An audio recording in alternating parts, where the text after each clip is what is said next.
There seem to be two different camps. On one side, we have people that seem to believe that just by accepting all beliefs and all religions, that they're the same. But many of them are just pretending in words, but in actions, they're not really practicing that belief. On the other side, we seem to have a whole other group of people that seem to believe that every path and every religion is different, and there's only one right way, depending on who you ask. So today, we're going to be discussing that there may be a middle ground between the two. We'll also be discussing how truth expresses itself through different languages, cultures, and lives, and how many of them may be more similar than we're ready to admit. Thank you for joining us today. You're listening to the New Ashla Podcast. Hello and welcome to the New Ashla Podcast. I am your host, Justin Gates, joined by my boy wonder over here, Michael Perry. Hey, fam. And today we have a special guest, Madhav Nakar. He is a filmmaker, kind of, right? You're dabbling into filmmaking. He's a podcaster. What else do you do? You do lots of things. Day jobs in cybersecurity, side gig in real estate, but main passion is spirituality. That's the passion.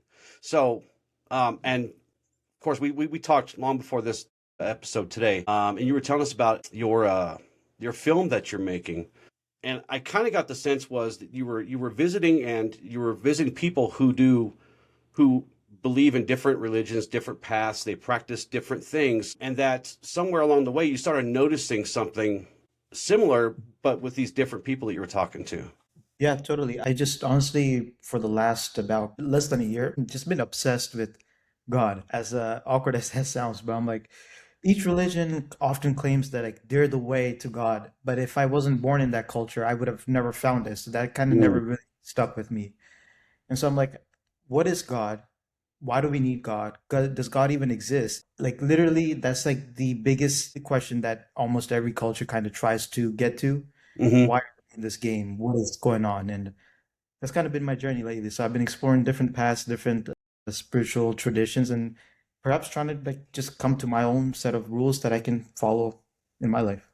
How many different people have you talked to so far on this journey?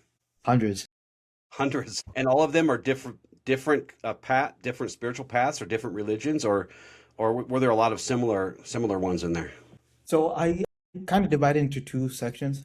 Mm-hmm. One is the common person and their beliefs, which I often when I'm on the subway or the train, I'm just strike up a conversation with the person next to me, see what they believe.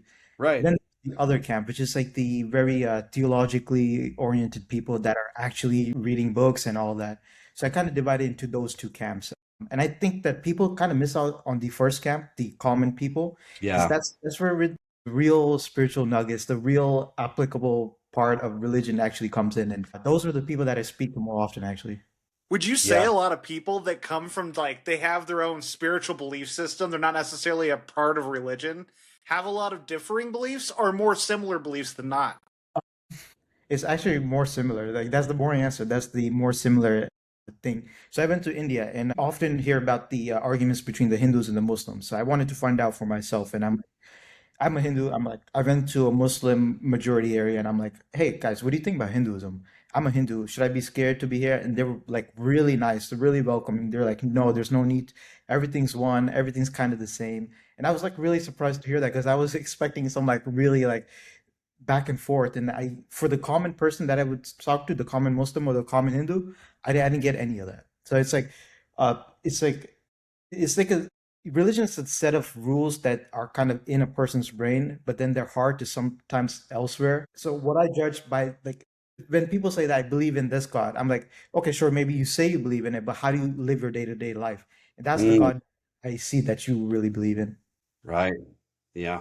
Because the first camp of folks, they have to put rubber to the road. Those are the ones practicing their beliefs and practicing day to day and interactions with everyone, like a country like ours here in the United States. There, you can't walk down the street without running into, especially in a big city, without running into many different people from very different backgrounds and beliefs. Even in the Christian tradition, there are many different parts and sects to that, for example. So, and everybody is kind of applying that to their lives in the real world, in real society, right? We have to work with each other. We have to shop with each other. We have to do all these things with each other. When you're sheltered in a temple or a church, and that's your profession, that's where you live, it's a whole different perspective, right? Yeah, yeah, totally.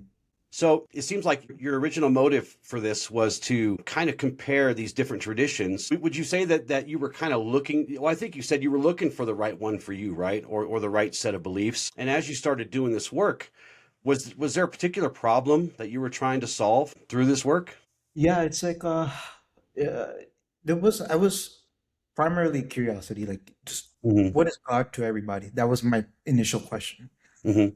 Then through this, if I had to kind of take away religion and just pure observation, is that what religions generally are trying to do is like increase your level of consciousness. So Mm-hmm. if a person's really addicted to some substance or anger issues, these religions are trying to elevate your level of consciousness. For example, you'll notice that every single religion has like this thing where you should fast, right? The Muslims Mm-hmm. have it, Ramadan, Hindus have it, Christians have it.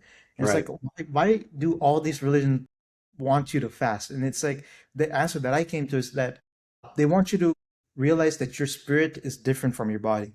And when you're like in the grasp of your body, you're like prone to making like impulsive decisions. And when you fast, you realize that the spirit is higher than the body. And I'm like, those are the rules that I'm going after, not these silly dogmatic traditions, even though they have their value. Was there any particular aha moment you had that started you on this path when you started questioning who is God, what is God? Yeah, like in the beginning, it was before I started this journey, I was like believed in simple morality, which is be good, do good. And Mm-hmm. I'm like, this seems way too simple. So I dug into, especially Hinduism, a lot of the philosophical texts. I have really good Christian friends that actually taught me a lot about Christianity, a few Muslim friends. And I started to go really into the deep theological aspects of it. And through this whole journey, I've come full circle, which is do good and be good.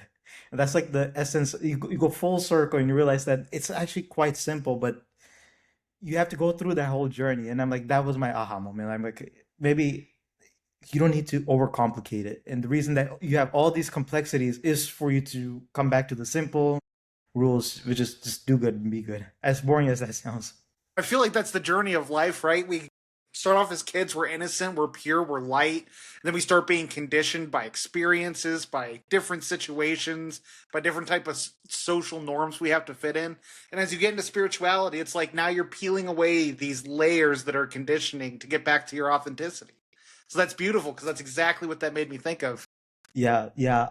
This reminded me of a verse in the Bible, which is that for you to get into heaven, you have to become like a child, something along those lines. You know, Nietzsche also said the same thing, which is that you should become childlike because Yes. that's where you have almost no arrogance. You're humble, you're curious.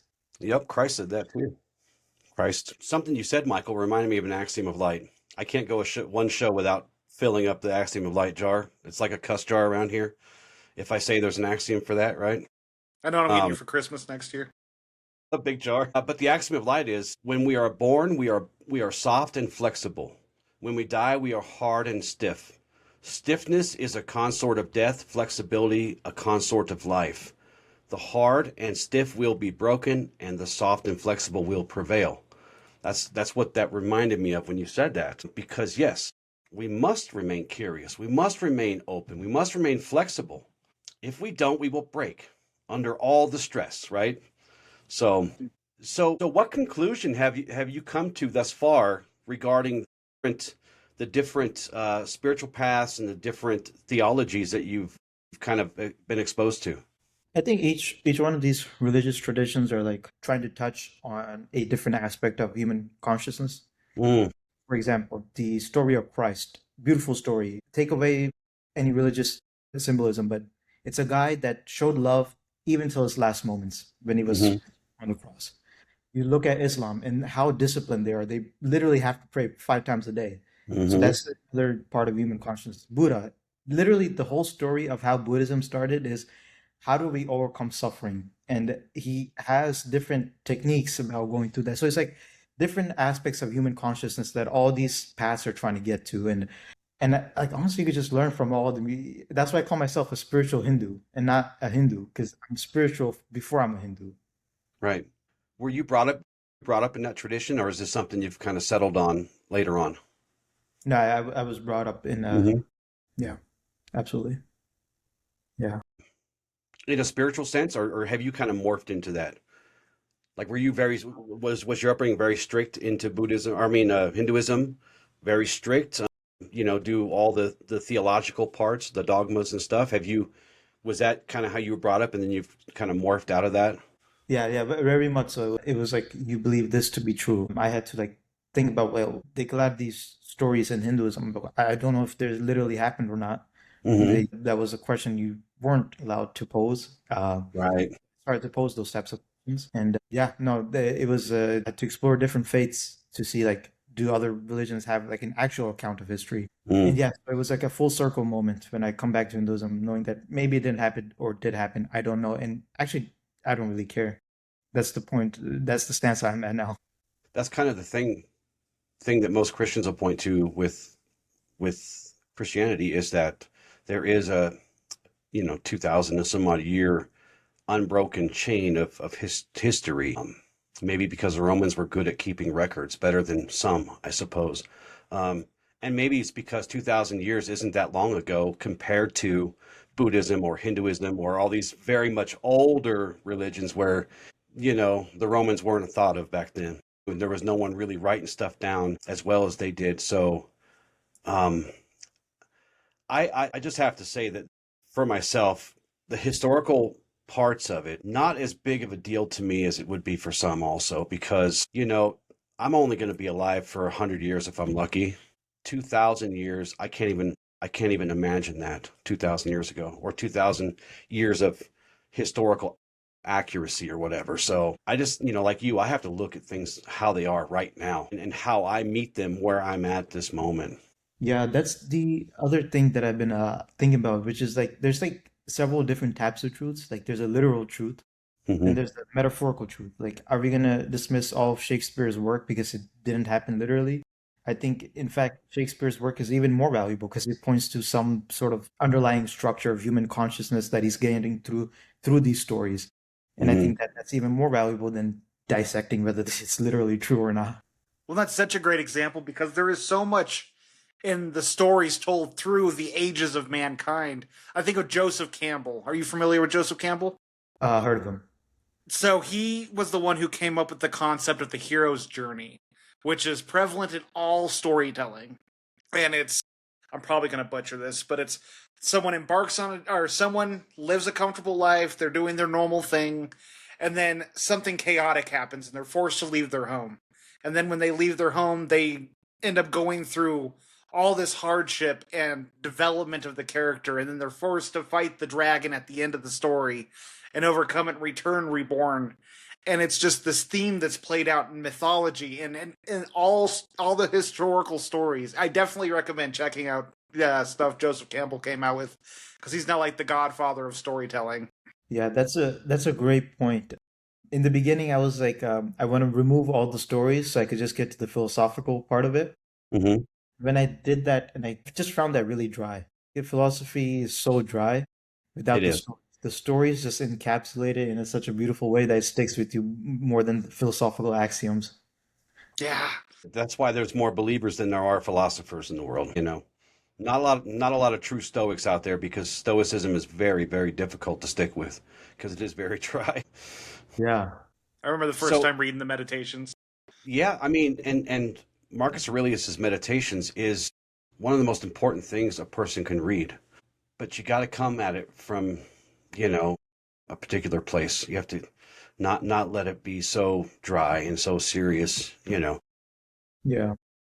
But I mean, it's one of the books that I mean, of course, it's been translated into different languages and stuff, but it's pretty much the same as it was when he wrote them, and it's lived all this time. So out of all the different paths and religions that you've come across in your work thus far, what were some of your highlights, some of your favorite things that you learned? Some of my favorite things, like a lot of the Buddhist tradition is very interesting. For example, the way they actually go about suffering is actually really practical. So, for example, Buddha says that there's two types of suffering. One where you just get, let's say you get hit by an arrow, that's going to hurt. But Hmm. then let's say a couple of days down the line, you think about the event of you getting hit by the arrow, that's going to also produce additional suffering. So there's two types of suffering. One, the actual suffering, and then the suffering of the suffering. And he says that the first one is just a byproduct of you living life. But the second one, where you hold on to that memory of suffering, is unneeded. So it's like I didn't even think about it, suffering like that. Like there's parts of suffering that you could just let go. So that was one beautiful thing I picked up from Buddhism. Then the stories of Christ from Christianity is also like it just sticks with you. It hits you in the heart. Hmm. There's also the poetry from the Sufi tradition as a part of the sect of the Islam, which Hmm. is also very spiritually elevating. And then when you read a lot of these, it's like they're poetic and it's like they're ineffable. You know, like language kind of breaks down, and that's where I think the meats and bones are. So after speaking to so many folks and these so many different ways that they approach spirituality and religion, I suppose, have you found that some paths or some religions are better for others, for people at maybe even different stages of their life? Have you found people that transition from for example, a very strict dogmatic view of a religion, and then over time they have softened and become flexible enough where they still believe, but they've kind of shed much of the dogma? Have you encountered that? Partly, yes, but the thing with I think religion and spirituality is that it tries to answer the biggest question, God, who created us and all that. And having your mind changed about something as big as that is like really like ground shaking. So I actually didn't come across many people that have like seriously like changed their beliefs. And I think that oftentimes if for example, had a Christian friend say that me worshiping Krishna, who is a Hindu deity, is demonic because it doesn't point to the Christian God. Mm-hmm. And I'm like, on the surface, it seems like a silly statement, but I'm like, it might actually help him in his spiritual practice because it gives him that conviction to believe that his God is right. And when you have that conviction, like, no, my God is right, it increases your devotion. And I'm like, maybe for him in his spiritual practice, that's a useful lie to believe in. And that not everybody needs their worldview shaken up. Sometimes it's just good to follow the narrow and straight path that gets you there. So actually, most people I didn't find that I really challenged their worldviews. Have you ever seen the documentary Samadhi? Especially with the work you're doing. It's on YouTube. It's a 3-part series. It is one of the most fascinating, real, not religious, but spiritual videos I've ever seen. And it talks about how each religion is a channel to get to this higher consciousness and through our experiences in life. But check out that video. It is amazing. I highly recommend it. You know, something you said about your friend, um, and I've encountered this a lot over the years. I don't know, I don't know how much older I am than you, but I've been doing this kind of search, this living this mystical existence for a long time. And much like you and everyone else, my goal is to connect to God, right? And there doesn't seem to be one clear path to that. But I will tell you, I've seen this many times, and I've lost many friends and family and stuff over this one sticking point, and that is passion is good, right? Passion for something, passion for your beliefs, passion for the things you love is good until that passion stops being allowed to be questioned. When passion can't be questioned anymore, then it becomes self-righteousness. And self-righteousness is a cancer to virtue, right? I'm and I know I'm going to catch some crap for this, but there's lots of things I say, Michael, that I'm going to catch crap for. So I don't really care that much about it. If it's true, it's true. But I'm willing to wager that many of the spiritual masters from long ago all had something in common, and that was they they they didn't allow their passions to turn into self-righteousness. You know, I don't know a lot about many of them. I don't know a lot about Muhammad, for example. I do know enough, a surface level, to kind of understand. But it just seems to me when spiritual leaders, spiritual masters, they modeled behavior that didn't equate to this level of self-righteousness that we see, because the dogma didn't exist yet. All the rest of us created that dogma, right? So we have to, it's well and good to be passionate and to love. But when we stop allowing that to be questioned, then we start to find ourselves in some dangerous territory. Yeah, there's a story in the Bible that kind of points to exactly what you're saying. So there's the Pharisees, and then Christ comes, and the Pharisees are doubting that Christ is actually a prophet. They're like looking in their books. They're like, this book says one thing, and then this person is a different thing. We're gonna believe the book and not this person. So then Mm-hmm. Christ comes to the congregation, and while the Pharisees are questioning his actual authenticity of him being a prophet, prostitute comes in and comes running to Christ's feet. So it's a beautiful anecdote to see how the simple common man can recognize divinity more faster than these so-called theologians that are stuck in their books. Mm-hmm. It's because when you know a lot about theology, when you understand the nitty-gritty details, it gives you that level of arrogance because of your intellect that takes you away from the truth. Because truth, you really can't find it through the intellect. The intellect is a nice tool, but the spiritual life is more than the intellect. The intellect can't override your spiritual truth. No, because all your thoughts go through the filter of your body first. Your emotions, your imperfections, which we all have, right, Michael? The Yeah. body knows first, and then we think about it through those filters. Yeah, it's such a nice thing you brought up the body, because a lot of religions don't really, like, from my experience, like, consider the body. Like, the body is really spiritual. Like, Mm-hmm. it holds a lot of trauma. Like, the body keeps the score by Dr. Koch. You know, It literally shows like your brain development is impacted by the body, and like your it's crazy to see, like, basic psychological development should be a part of spiritual practice. We don't see that. Michael just led us through a discussion a few shows ago, Michael, and you can jump on this. He led us through a discussion a few shows ago about how our thoughts go through that those colored lenses of the emotional energy the and the nervous system first, right, Michael? yeah. I mean, it's sort of how our emotions will dye our thoughts. And so many of us are disconnected from the body itself. Have you ever read The Power of Now by Eckhart Tolle? But I know He it. talks about how we have the ego and we have another entity called the pain body. And the goal of these two things is for convince us to identify with them.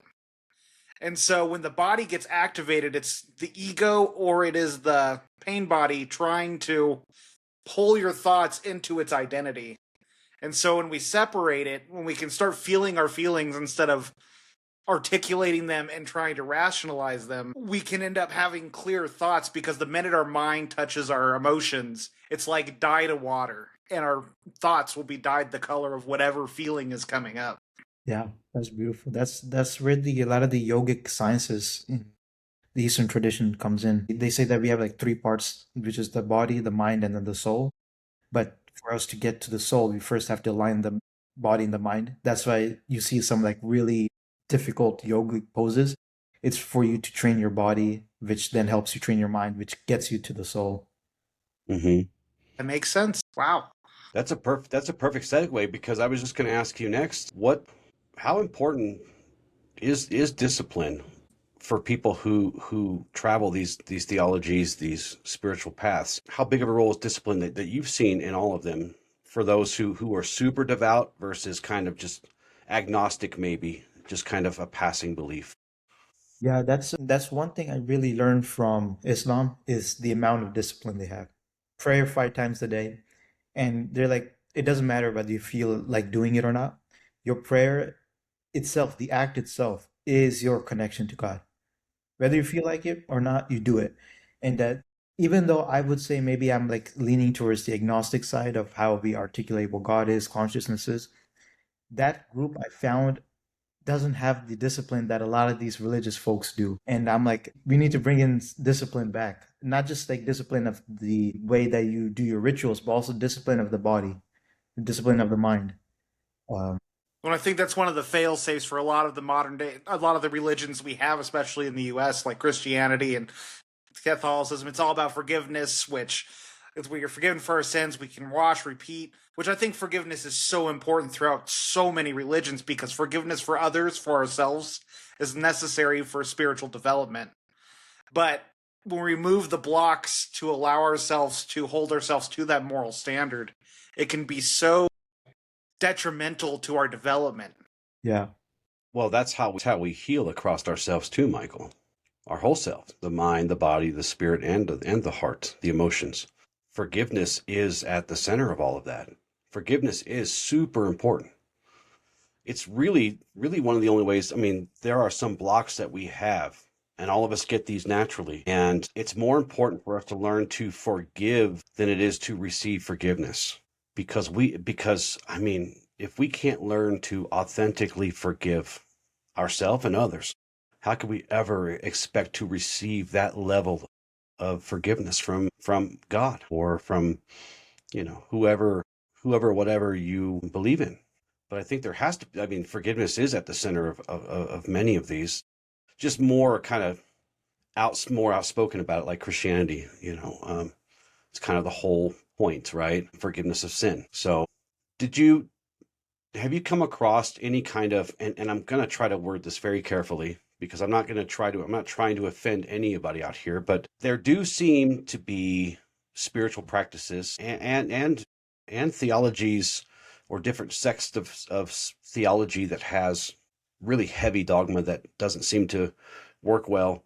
Why do you think, I guess I first should ask you, have you come across kind of these shallow versions of these things where it just failed the people? And if so, why do you think that is? So I think as generally the more dogmatic a religion is, the more likely it is to fail quickly. And so when in my exploration, I explored the biggest religions. So they existed for these amount of years they're doing something right, right? Mm-hmm. Even if you think about the one that you don't like, they're doing something right for them to exist for this long. But now the dogmatic, I realized that when I went through some of for example, you read the Quran and there's a lot of things that to me didn't make sense. And when I would speak to Muslims, they themselves didn't know that was in the Quran. Mm. So effectively, even though they say they believe in the Quran, their actions are actually elsewhere. So it's interesting to see what the set of rules are and what the general populace of that religion actually believe, and sometimes they're at crosses. That's what I generally noticed, is that they might reserve that dogma for the book itself, but in their actual day-to-day life, they haven't really practiced that. Yeah. Well, I mean, there are philosophies out there. I won't name anything, but there are philosophies out there, and there seem to be spiritual traditions that have been distilled and watered down, removed from thousands of years ago, that are just not worth the paper the stuff's printed on, because people can't actually practice these things, right? It almost, to me, reminds me, and these kinds of watered down philosophies and watered down spiritual paths that did come from maybe one of the big 3 or 4 or 5, but by the time they got distilled down, they're just not worth following because they don't have a way. There's no path to follow. There's no path forward. And people have commercialized a lot of these things too. I know we're going to catch some crap, Michael, for this, but much of the New Age movement is just a bunch of watered down bullcrap, just to sell somebody by the pound and make a profit off of them, right? I know you're not supposed to talk bad about New Age. You're not supposed to, but I do. I did. I think that's exactly what the Church of Scientology is, right? Which is they sell memberships, get you closer to God. Yeah, via spaceship. And look, I'm this is going to sound like I'm picking on Mormons right now, but I'm not. But just today, when I went down the street to the store, I had a couple of kids ask if I wanted to talk about Jesus today with them, and I just didn't have the patience this morning, because the Jesus that they understand, the path to Jesus that they understand, is completely different from the one that I've come to discover in my investigations over the years. I mean, not the things I was taught in Sunday school or by going to church, through my investigations, much like the work you're doing. It's a whole different Jesus that I have come to know, and I just didn't have the patience I really didn't feel like debating it, because it's okay that they do their thing and I do mine, We don't have to fight it out. You know what I mean? But this Yeah. is, I have a question for you about paradox, because paradox, depending on the philosophy or the path, paradox seems to be kind of either yes, paradoxes exist, no, they don't. Where do you kind of stand on paradoxes? Can two seemingly contradictory things or beliefs be true at the same time? I I think 100% because the paradox lives in the realm of logic and spirituality transcends logic for me as Mm, investigation. And like one of the biggest paradoxical beliefs that many Hindus will have, which is that God has a form or God doesn't have a form. And they believe both of them to be this equal. Like God has a form and it doesn't. But how can both of them be true? And right. they said, well, it's beyond. We see form through our eyes and through this, but the God is beyond all of that. It's like the soul is covered by our impressions. And when you collapse that, then you'll see that these paradoxes actually don't really exist. It's just our logical thinking mind that wants us to believe that they exist. Yeah. I remember when I first started getting into spirituality and I started trying to conceptualize God as more than just someone up in the clouds looking down at everybody and being all knowing. It started becoming more of an entity that is time and space itself, that it is existence of all things around me, even rocks without souls, it's everything.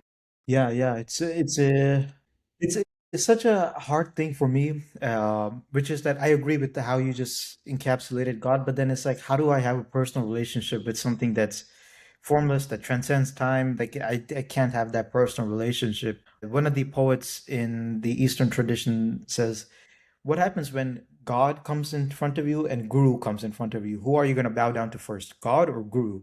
And he says, I'm going to bow down to Guru first because Guru is the one who showed me the path to God. So I found that beautiful because if you relegate God to an abstract notion, like how do you have that personal relationship? And that's where like the human essence of people that embodied what it means to have a God essence is like revered so highly. For example, Christ, Buddha, like the God and Guru is at the same pedestal at that point. That's a great analogy.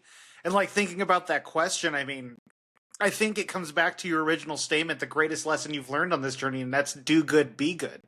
Like, with us being connected to all things, the only way we can ripple in accordance with God is to do the greatest good we can while we're here, right?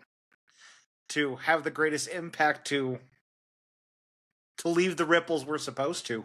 Right. And have fun with it. And have Hmm. fun with it. Yes. Yes. That's where a lot of the contention comes in, though, because there are beliefs that there are living gods or the living God and gods that aren't alive anymore, right? You know, like the Norse gods, for example.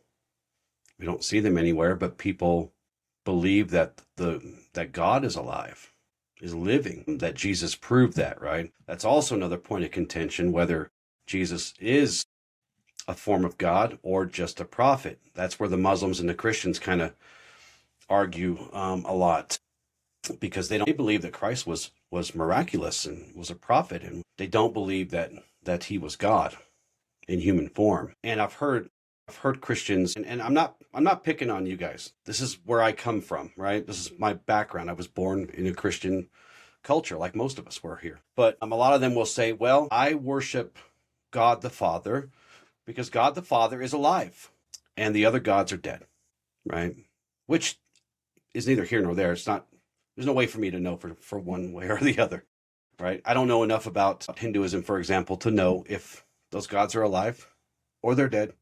Doesn't really matter to me, because at the end of the day, this is, like you said, this is about, for me, it's about that relationship that I build with the ineffable, right? With this creator, no matter what they look like, no matter what they say, no matter what they do. I think that they'll be okay with my mispronunciation of their title or their status. I think they're probably above such things, whereas we're quite not there yet, right? We still find those things to be important to us.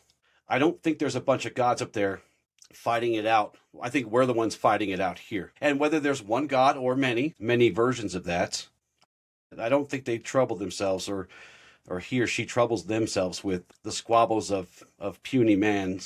Yeah, that's a. I recently uploaded a Instagram reel where I said that I think in spiritual life you should have no faith. Like people say that we should have faith and all that. I'm like, well, it's about testing it. Can you verify it? I won't believe in something I can't verify. So the question becomes then, how do you verify like God exists? Well, then you live the teachings that Christ propagated, Buddha propagated, any of these prophets propagated, and you see how phenomenologically your life changes. If your life changes for the better, not materially, spiritually, you're spiritually becoming rich.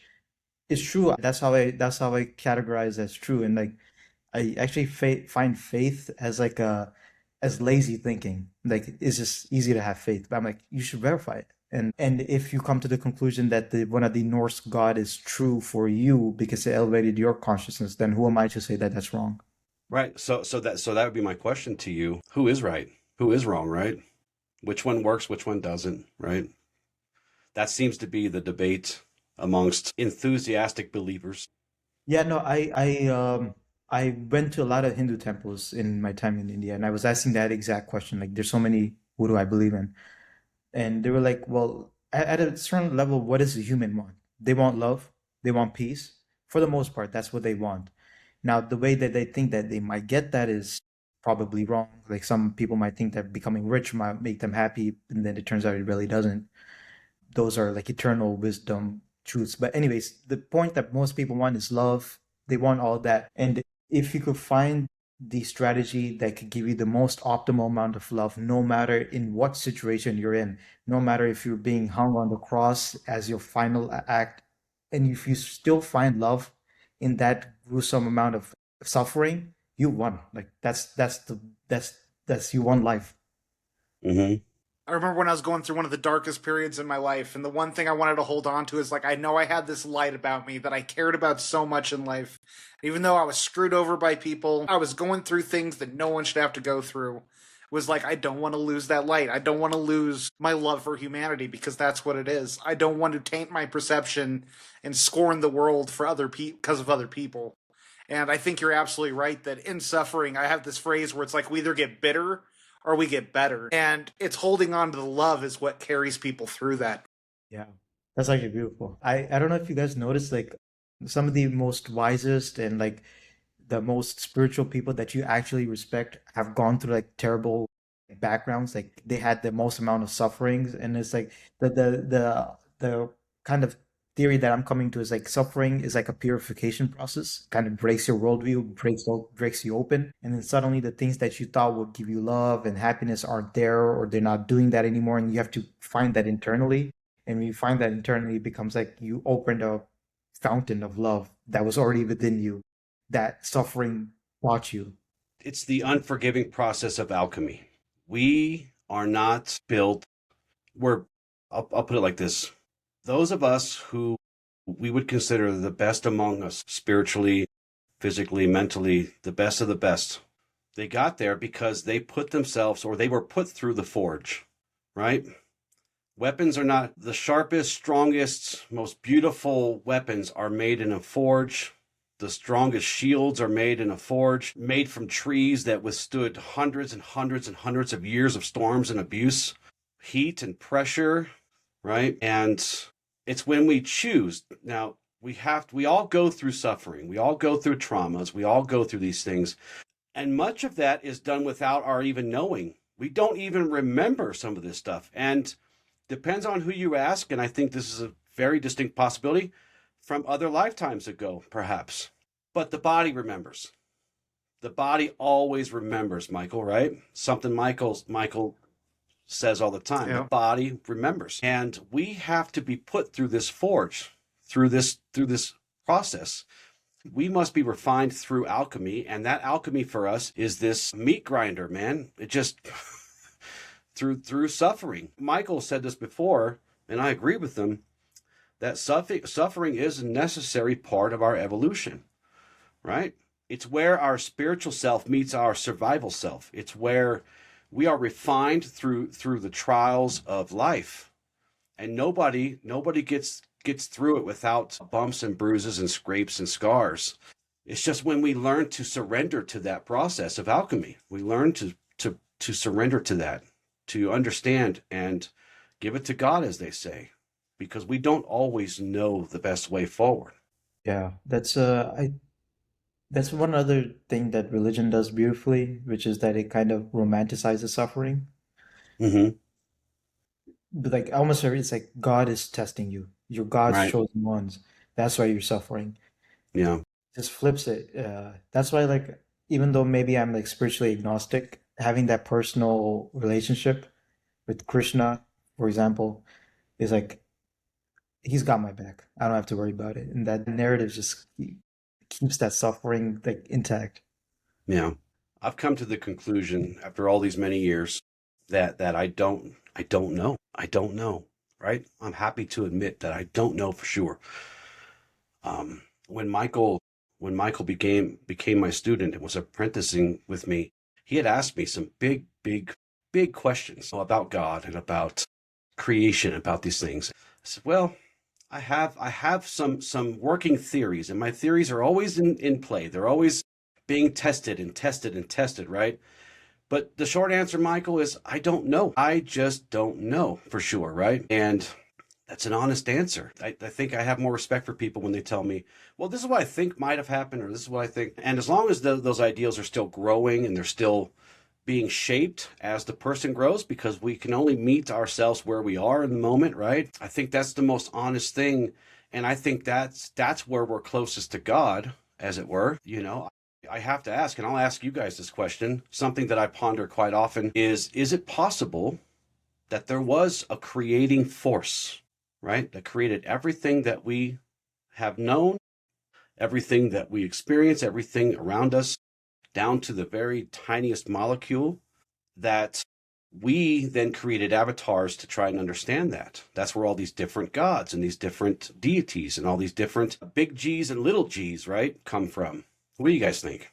I'll let you go first, Michael. All right, I won't fight you. I mean, so even Christianity talks about this, right? The Holy Trinity. You have God, Christ, and the Holy Spirit. And the Holy Spirit resides in all of us. And I truly believe that we are all essence of God being pushed into this third dimensional plane, and we're all just a different perspective of God. It's God witnessing himself through billions and billions of people. And whether he's evolving or just witnessing, I don't know. But I do believe that we are vessels of God on this plane, whether it's to create a better world or to just understand ourselves better. That is my working theory. Yeah, I don't know the answer to this one, mainly because it provides no practical anything insightful for me. Like, but it's like if a bunch of horses had to come up with their concept of God, they would Mhm. probably pick like a horse god. Right. Same thing with humans, but I don't know. I mean, at the end of the day, like, where did this entire existing come? And there has to be a creative force. If you wrap it around a human form, and if that gives too closer, I only care about practicality, to be honest. Right. Right. That's an honest answer. There's no right or wrong answers here. You have to meet the questions where you're at, right? Yeah. And I don't pretend to know. I don't. I think, my best guess is that there is a creative force, and that everything is too precise to not have been created, right? If gravity is just a little tiny bit off, we all get flung off into space endlessly. Everything everything seems to have been created so precisely that it almost seems impossible for it not to have been created. Now, someone out there might be asking me, well, do you care who or what or whatever it was that created us? I absolutely do not care. That part's not important to me. Much like you, I think you and I kind of think the same way about this. I don't care about that part. I care about the part that I can play in it, right? Because I am one tiny drop in the ocean of humanity. And so I just have to worry about my part of it, my part in it. Am I alleviating suffering for myself and others around me? Or am I perpetuating that suffering? Am I creating discourse, and am I creating dissonance because somebody looks different than me, or somebody prays different than me, or somebody has a different culture than me? Or am I just accepting and surrendering the fact that we were all created, point blank, period, right? I think it's much easier to, if we just worry about our part of it, it's more manageable to contribute to the greater good of the world than it is to worry about things that our tiny little minds can barely grasp anyway. Random question for both of you. Have you done psychedelics? Yes.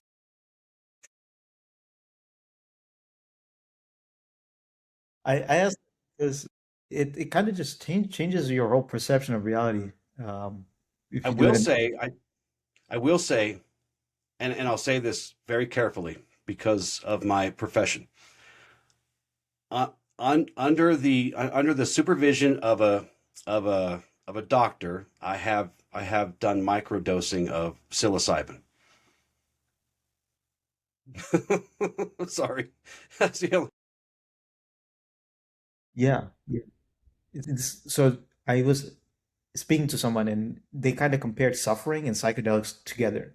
And the Mm, reason is that you think that you're living this life, but then both of them kind of break it. Suffering breaks it in its own way. Psychedelics also breaks it in its own way. And it shows mhm, you like reality that you think that you're living isn't actually reality. right.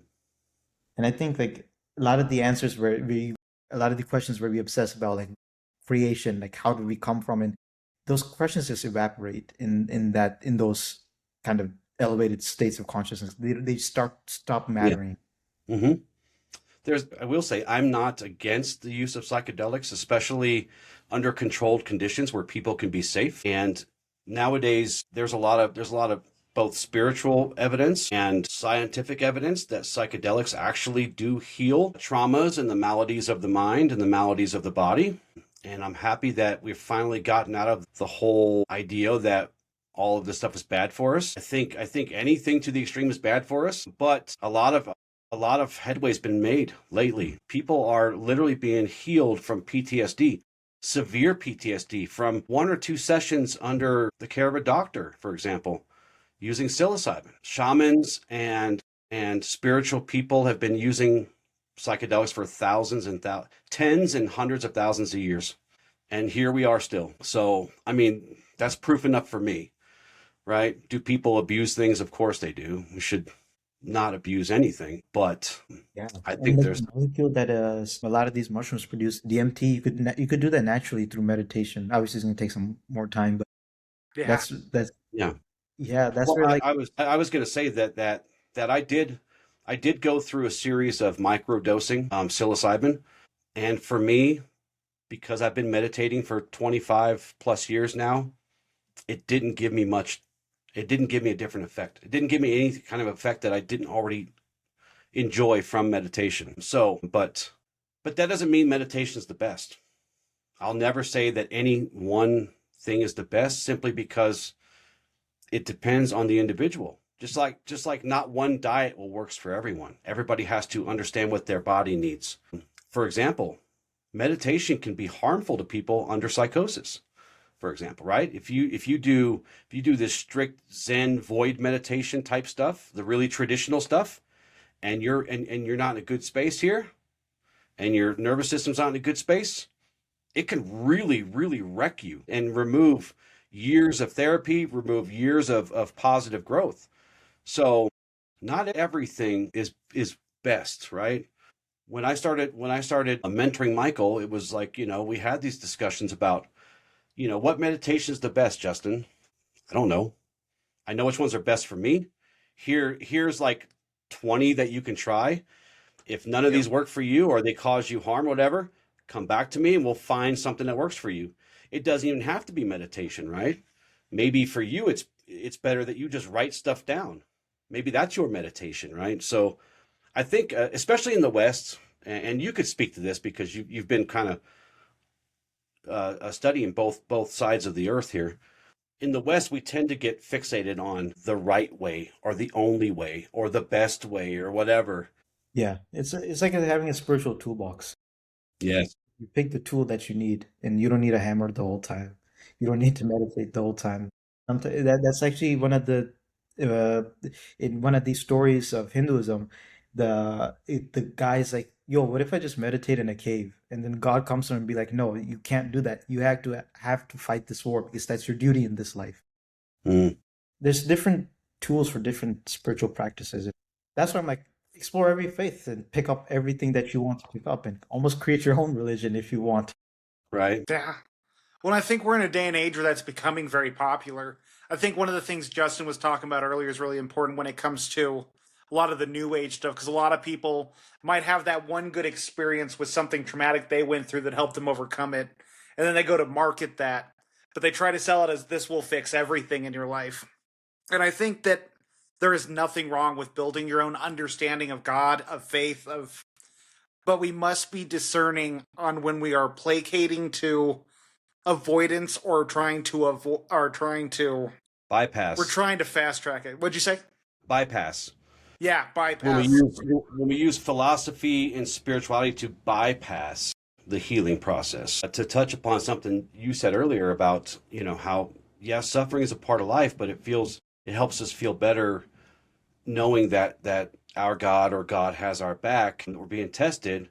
But we always got to remember not to use that as a way to bypass the necessary healing, because when we get stuck in subconscious, when we get stuck back there and we get blocks, we just grow in the shadow if we're not facing it, just growing it. And that just perpetuates that belief that paradoxes can't exist, which in truth we know they do. We know they do, because as you said, and you said it beautifully, that's going to be a tagline for the show, is that spirituality transcends those things. Because the truth is, obviously, these two things can exist at the same time. Life and death, it literally exist at the same time right now, right? So, but we got to be careful not to allow bypassing, because that's what a lot of people do. Michael said it. They will do bad all week and then go get forgiven on Sunday or whatever, and then back to the same old crap. They're not trying to grow or get better. So I was going to ask you a question, and I'll wait for Michael to get back, because I kind of want him to touch upon this too.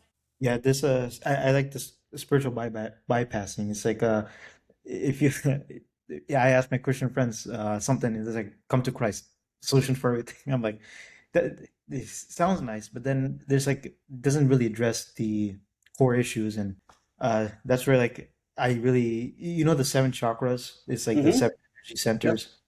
So Yep. like if you have a overthinking problem, you focus on the third eye and how to calm it down. And I'm like, that provides much more practical use than come to Christ. Yeah. Yeah. We we do bridges to everything. Everything has a bridge to each thing. But there's somebody out there, at least one, probably more, that's going to say, well, that's very undisciplined. You can't you can't just pick and choose what you want to believe in, right? You can't take one from this and one from that and make a fruit salad of all the different religions and spirituality, because then if you do that, then you're not being faithful to those things. What would you say to somebody who would say to you that that's a very, in other words, a lot of people would say that you must meet the path where the path is from where you are, and not change the path to meet you. They would say that that creates um, a lazy way to practice spirituality, because you're bypassing the things you don't want to have to go through. What would you say to them? Well, to the response where you shouldn't pick stuff. Well, I disagree because if you don't pick stuff, you're believing a book which did it for you. So it's like, which one do you want? Do you want to find your own path, or do you want to believe a book? And I don't think either one of them is bad. I Right. think believing like the Bible is true and it's a beautiful thing. You should believe that. But also, if you find like real tools in the yogic tradition, you should definitely imbibe that in your path. And now the question is like, well, how do you know that you're not just falling into the trap of your sensory pleasures by just believing in something that's convenient or not? And I Hmm. think my answer might just sound blasphemous, which is like try it out, right? Like try if you think that money is going to make you happy in life, try to make as much money as possible. And then you realize throughout that process that maybe that wasn't. And I think that people need to learn the hard lessons the hard way. Not every lesson comes the easy way. And if you learn the lesson the hard way, especially in spiritual life, it sticks with you in a way that you just reading a book doesn't really teach you. Like think about how many beautiful wisdom truths are in the Bible. People read it, still do it the mistakes, and then they're like, The book was right. I'm like, you could do the same thing in your life. There's an Well axiom for said. that, Michael. What's that axiom, Justin? Truth has no regard for popularity. Truth Mhm. has no regard for popularity. Because the truth is, we are human beings. We're complex. We have more infinite layers to us. Most of those we don't even understand or even can see in ourselves, let alone in somebody else. So it's very disingenuous for me to say, bro, you're wrong. You're wrong. You just need this. Everything's good. Right? It's very disingenuous because what I'm not honoring the human being that your spirit is inhabiting right now. Right?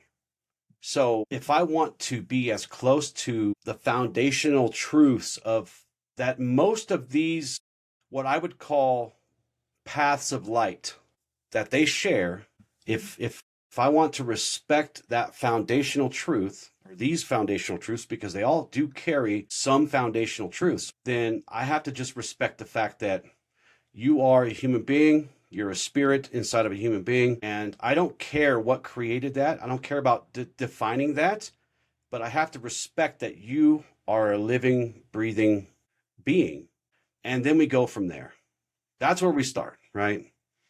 We go from there. Because all the nuances, that's all human stuff.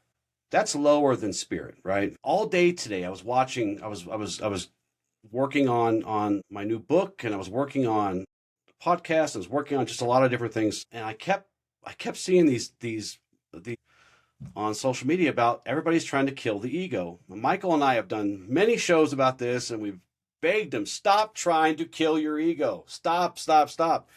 They want to, but I could say to them, hey, you're a dumbass. Don't try to kill your ego. Or I could say, listen, respectfully, if you try to kill your ego, you're just going to increase your suffering. You're going to grow the shadow, the dark side of yourself, right?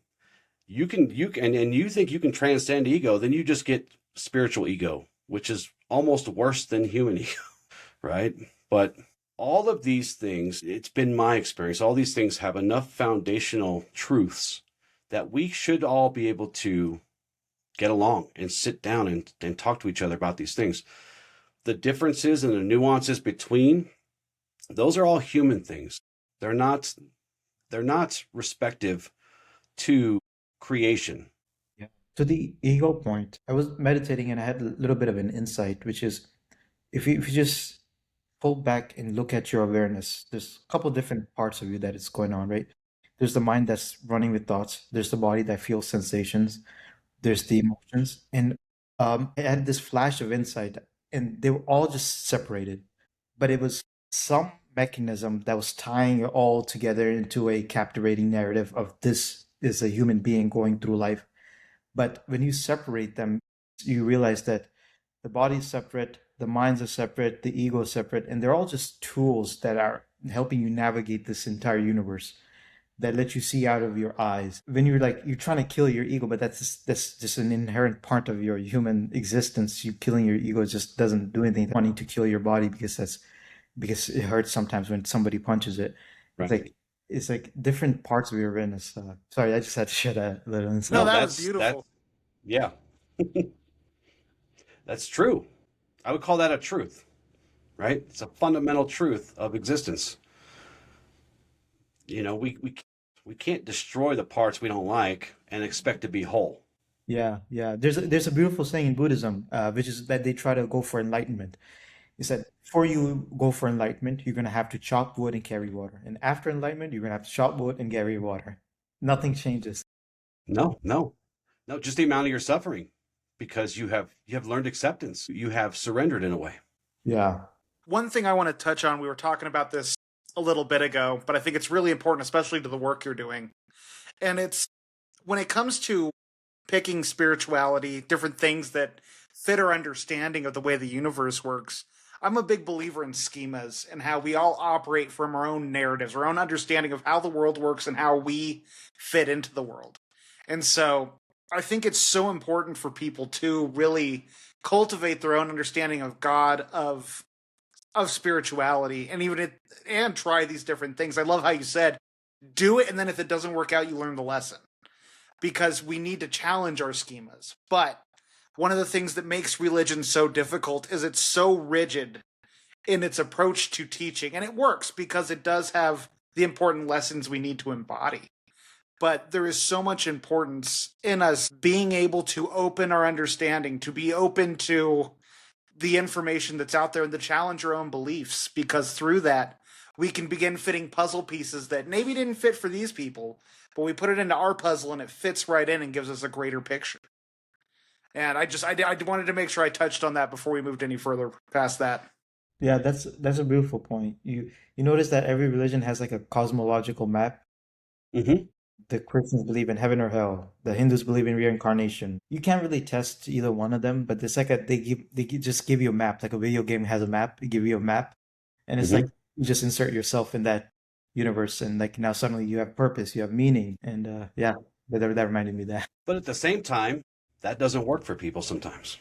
There's a whole group of people where that just does not work, and they fall apart, and the weight of that stuff collapses upon them, and then they're virtually lost, spiritually lost, right? What was I going to say? I just interviewed a guy named Brent, and he does work in consciousness, in the unconsciousness. He is a classically trained engineer, very, very logical, very, this is how things are done. This is how life and physics and everything are mapped out. And he said, we were talking, I kind of switched the conversation from his work to the Bible. And he said something that I was like, I had not considered that, but it makes sense that he had to grow spiritually without the Bible to understand the Bible better, right?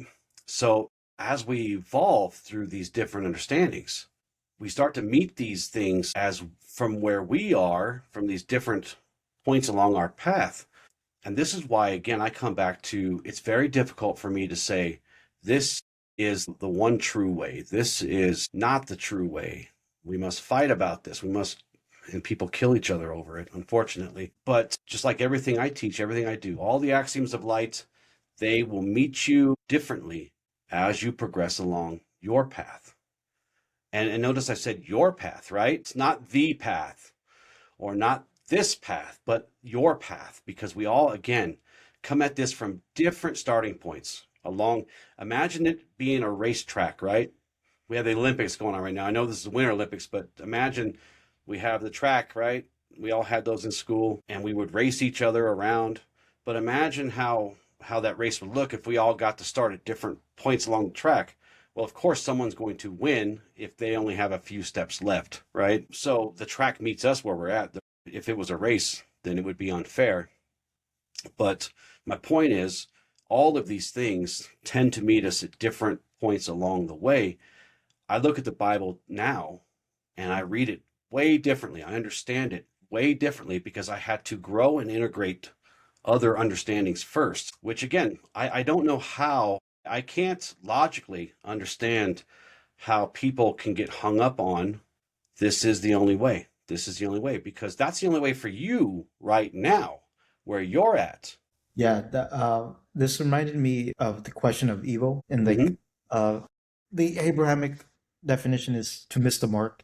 Anything that puts you at a distance from God, and whatever puts you at a distance from God is written in the Bible. The Eastern perspective is evil is just ignorance of your true self. Your true self is love, and when you don't see that your true self is love, you're prone to doing something that's classified as ignorant and evil. And the conclusion that I'm coming to is that you come to the same set of rules that the Bible is advocating for through serious self-introspection. And it comes like a full circle. Like it's like the Bible is really nice to believe if you don't have the capacity for self-awareness, like I don't sometimes. Like I'll just read the Bible because that'll point to my human nature. And then I integrate that through meditation, through whatever Eastern spirituality is saying. And I'm like, I come back to the same thing that the Bible is saying. It's like a whole loop. That's the beautiful integration that you say, that you read the Bible first, take it literally, it doesn't make sense. You go to the Eastern perspective and you're like, oh wait, the Bible was saying the same thing. And then you continuously evolve. Right. Yeah. Most of this stuff doesn't make sense when you try to apply it literally to reality, to life, where we are, right? I can't go out and stone my neighbor with rocks. I can't. Gosh darn it. Damn I it. just can't. I shouldn't. I guess I could, but I shouldn't, just because something literally says something else. And And once you know, you can't unknow. Once you begin the path of introspection and confronting your humanity, it's difficult to take much of this literally, right? For me, I started off with philosophy. That's where it started for me. And then, of course, philosophy turned into all different kinds of things: magic, magical paths, Buddhism, Taoism, Christianity, obviously. Even though I was raised agnostic, like most people, I would think. Most of us probably agnostic at best, right? We never went to church and did any of that stuff, which is interesting because when you sit outside of those institutions, and they really are institutions, right? They have their rules, they have their dogmas, they have their things, which I'm not saying it's good or bad or indifferent. But what I'm saying is when you look at these things objectively and you're outside of those institutions, none of that makes sense. Because you get up in the morning, you do your routine, you go to work, you deal with all kinds of different people from every point in the human spectrum, right? And then you come home and you have to deal with your routine afterwards. But the key thing is everywhere you go, there you are. So you are injecting yourself into all of these different things and places. And if you sit outside these institutions, it's very difficult to understand how these strict rules apply to me or how they follow these when many of them, again, don't seem to make sense.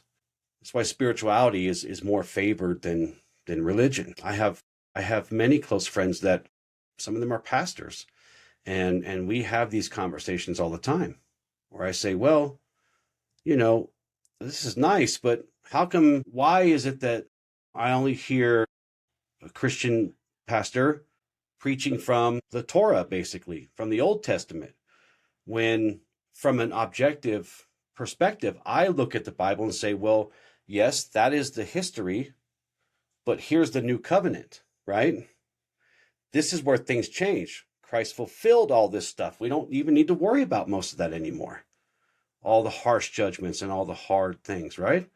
But we still I still find them, the people inside these institutions, not breaking free from the literal practice of these words, which in a way for many of us, especially people who are agnostic, who understand God, understand the Bible to a point, but we don't apply that literally to our lives because I can't see where those things would work for me.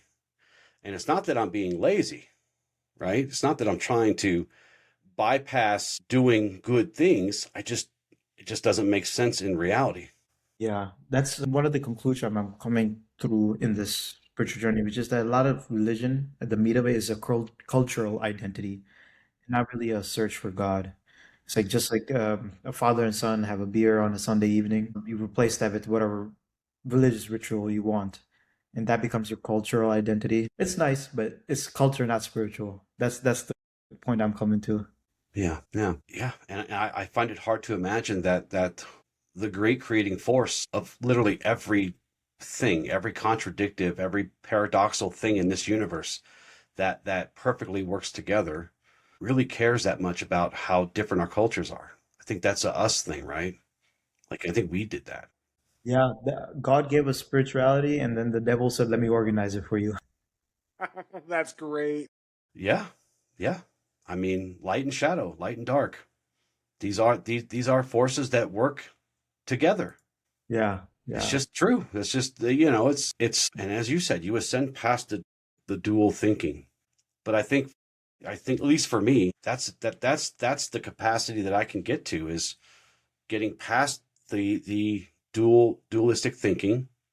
And that's where the ceiling is for me. Now it's just about, because I'm not sure I have the capacity to understand the mind, the mind of God, or the ineffable, whatever that ineffable is. I don't think that my vessel was designed to contain that in a conscious way. Does that make sense? yeah, yeah, Like, yeah. the ineffable works through me, right? It works through me, of course, and it works through all of us and all around us, and it binds us and it surrounds us and it connects us.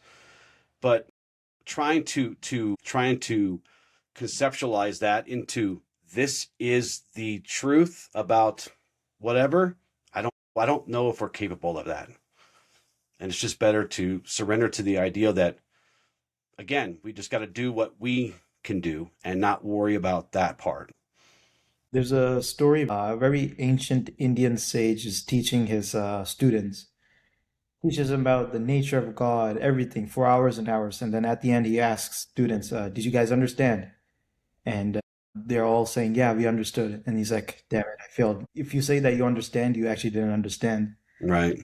Yeah, so it's like it points to the paradoxical nature. When you think you understand something, you're like, no. So how has your work, from the point that you started this investigation into spirituality and into your own life, how has this changed you in your own practices and beliefs from when you started this conscious search till now? What big things have changed for you? Ironically and paradoxically, became more ritualistic in my personal spiritual practice. Mm-hmm. That's one thing I picked up. I'm like, it's nice to believe this abstract notion of God and to abandon all the dogma, but at the same time, I need to be grounded in my day-to-day practice. So, for example, chanting, I've picked that up. Uh, as silly as that sounds, I have a notebook where I write notes to God for whatever thing I'm struggling with or have gratitude for. That's really changed. So even though my idea of what I think God has kind of gone, I don't want to say gone above dogma, but instead of separated from dogma, I became in my own spiritual practice even more dogmatic because that gave me the grounding.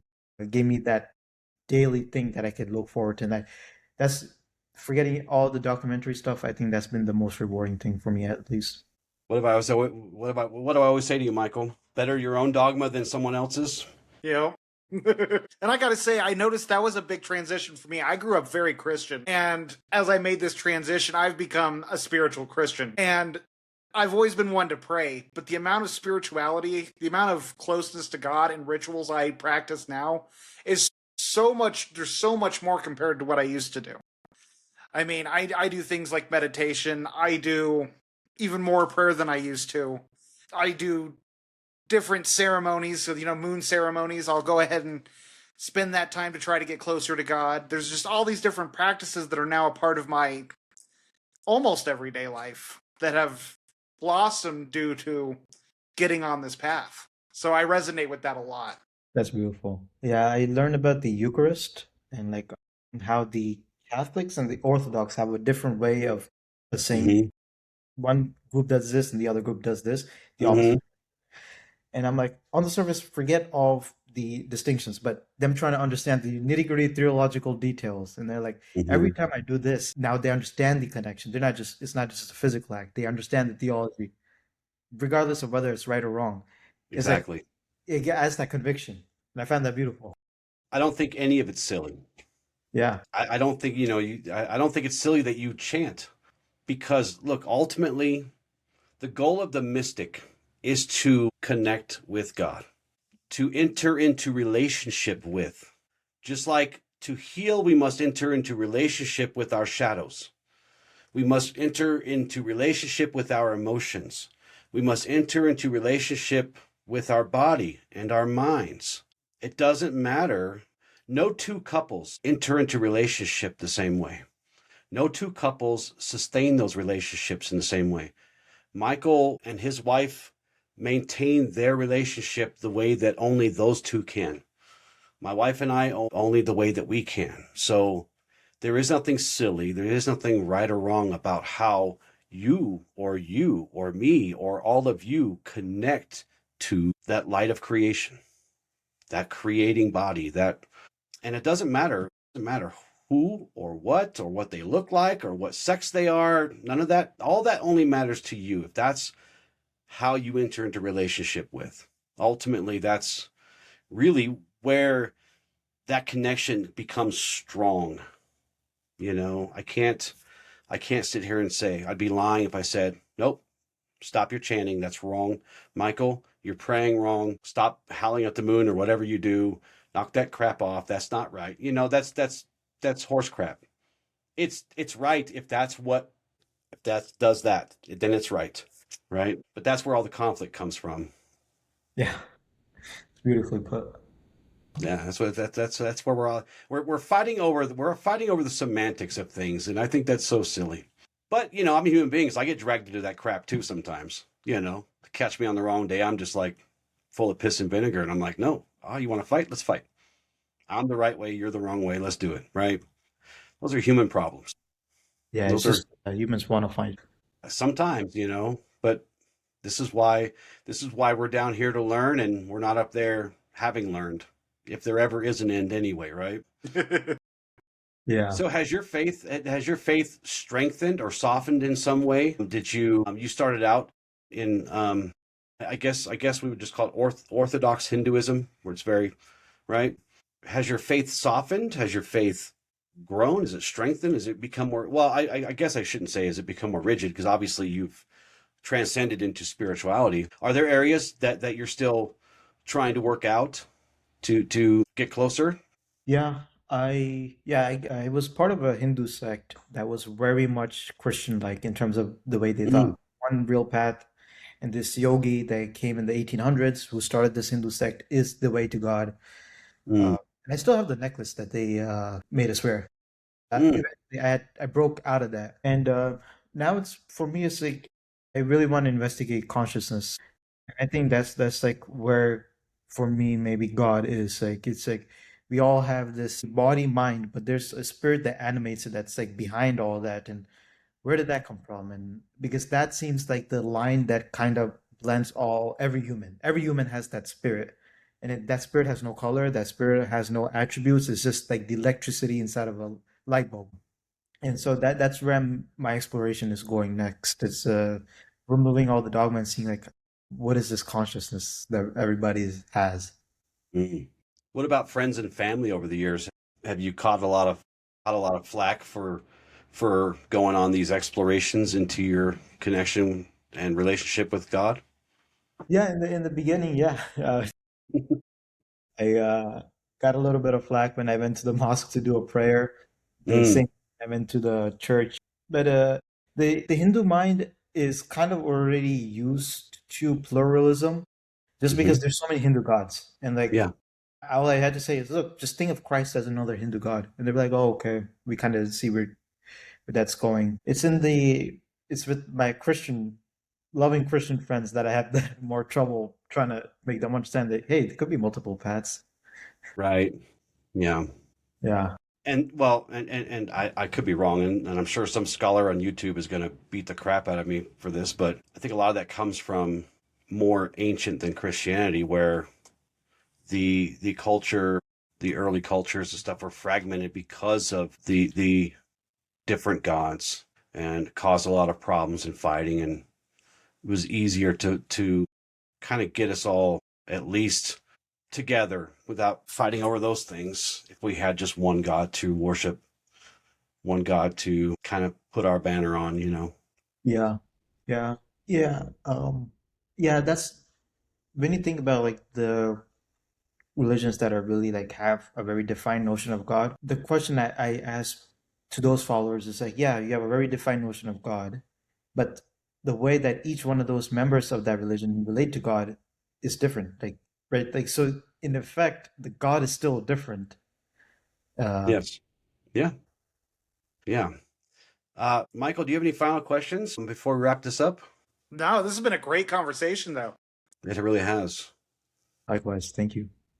Tell us, for those who are interested in knowing more about you and your work, tell them where they can find out more about you. Yeah, Instagram, YouTube. It's called The Fire of Knowing. Just me on a spiritual journey. I get stuff wrong, I get stuff right. Just try to be as honest as possible. I love that. We'll have links in That's the what we show all. notes below. Yep, there'll all be links to everything there. Did you have any parting words for our listeners and viewers today? Something you want them to leave with? The one spiritual question I would pose is imagine you were born in a forest with no religious affiliation. How would you connect to this divinity that created you? And how would it be so much different than the religion that you believe now? And if you find similarities in those two, I think that's going to point you to the divine. I love that. Oh, well said. Well, thank you guys so much for joining us. Thank you, my friend. We need to have more conversations. I want to keep up with the work you're doing and check in with you along the way. I want to thank you guys so much for joining us. check out our links, all the socials, the YouTubes, the TikToks, the what else, Michael? The Facebooks, the Instagrams, Spotify's. Best website ever. Best website ever. No offense. Best website ever. Newashla.com. And that's all we got for you today. So with love and gratitude, ad lucem. Ad lucem.